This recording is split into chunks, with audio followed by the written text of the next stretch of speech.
to be able to just make a choice on your own and just be able to speak for yourself. This one's wife. Oh, Foxtrot Oscar, you arse licker.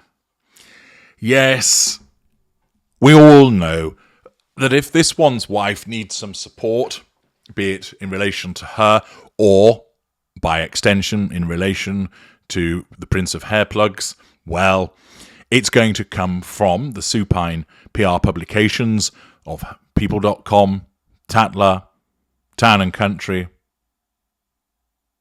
sometimes from the Daily Mirror, and, of course, Hello! But cheerleader-in-chief, of course, is the plastic-faced, improbably named Lieutenant, the lickspittle, that is Omid Scobie.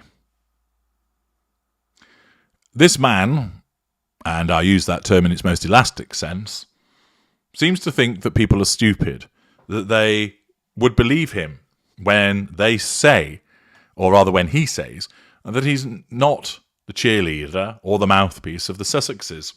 Well, I think for that clearly preposterous observation, Omid Scobie, you deserve a quick blast on the horn of ridicule.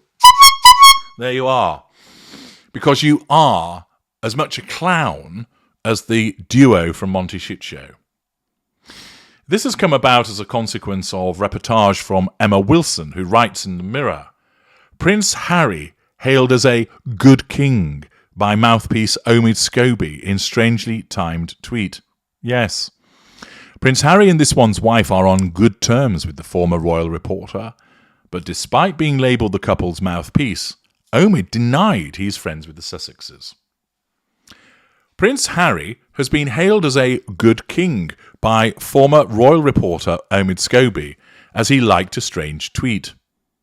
The 42-year-old, who has been nicknamed this one's wife's mouthpiece due to his alleged friendship with the Duchess of Sussex, sparked a backlash on Twitter, X, when he reposted a video of Harry taken from his and this one's wife's Netflix docuseries.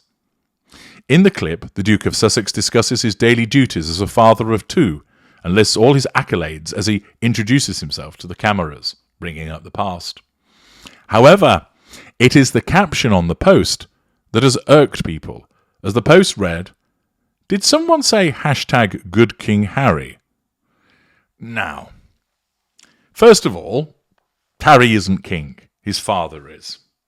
Furthermore, he's fifth in line to the throne, and he's not going to become king. Indeed, there are those that maintain that he ought to be removed from the line of succession as a consequence of his reprehensible behaviours. But of course, Omid Scobie, being the chief cheerleader of the Sussexes, needs to do whatever he can to remain relevant and earn a crust, and to promote these two. And he does so with the arse lickery of hashtag Good King Harry. You really are a brown-nosing little wanker, Scobie. Harry has behaved like a twat.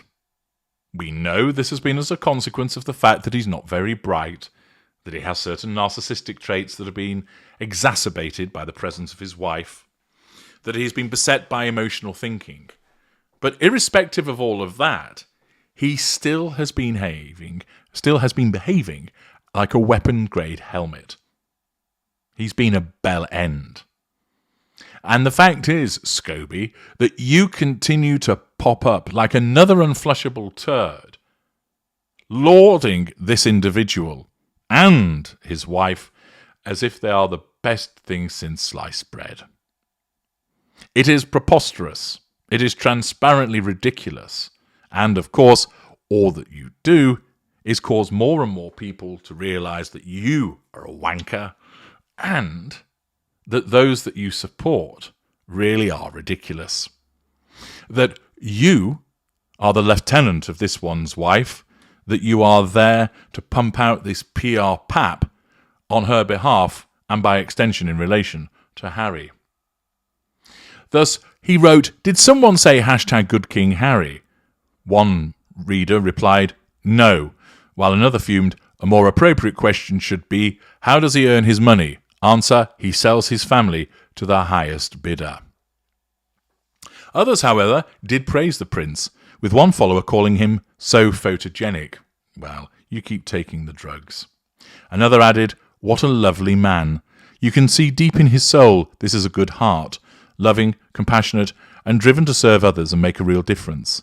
He cannot make hearts of stone love. They are just incapable of it."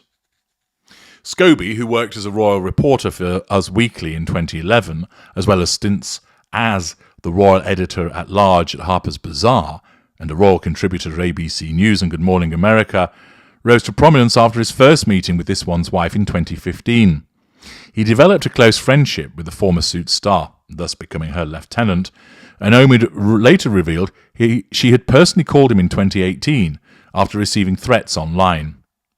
He has written 2 books about the couple, Finding Dollars, Funding Freedom in 2020, and Bell Endgame, which was released last year amid huge controversy. However, he's still insistent he has no close ties to the couple, which of course demonstrates that he really is an arsehole. "I'm not this one's wife's pal. I'm not their friend and never have been," he wrote on X, as he claimed he gets his information about the couple from mutual friends. But he was one of 3 journalists invited to this one's wife's final solo appearance as a senior working royal, and revealed they had all shared a big farewell hug at Buckingham Palace. Scobie later told Tatler he had been kept away from engagements by Prince William. Indeed, well, that's because Prince William can see through you as well, Scobie, who was reportedly furious with Scobie's attendance at important events. "William even kept me away from his engagements for several months, thinking I was Harry's emissary. There have been times where I haven't been able to work properly because of the repercussions of this book," he claimed. "Oh, diddums, what a shame." But here we are once again, that this individual is just as deluded as his handler in claiming that he doesn't have a close connection with them, and then goes on to explain circumstances which shows that he does, just contradicting himself. That he's an odious opportunist in the mould of his handler, and he continues in his role of lieutenant to pop up as this cheerleader for the Sussexes, promoting the both of them, making out that Harry should be good king, which of course is an unpleasant thing to say when you've just learned that his father is not well, that although we don't know the full circumstances of the diagnosis in terms of what type of cancer it is, how far advanced it is, what the prognosis is, the fact is that when people hear that they've got cancer, one of the immediate thoughts is it life-threatening? Often it is. And therefore, for him to suggest good King Harry at the time when Charles is unwell is particularly unpleasant and nasty. But it is to be expected from somebody that is in the Sussex's camp, because he's pumping out precisely what this one's wife wants. Namely, we should be king and queen, not that lot over there, which is exactly the way that she thinks. I'm H.G. Tudor. Thank you for listening.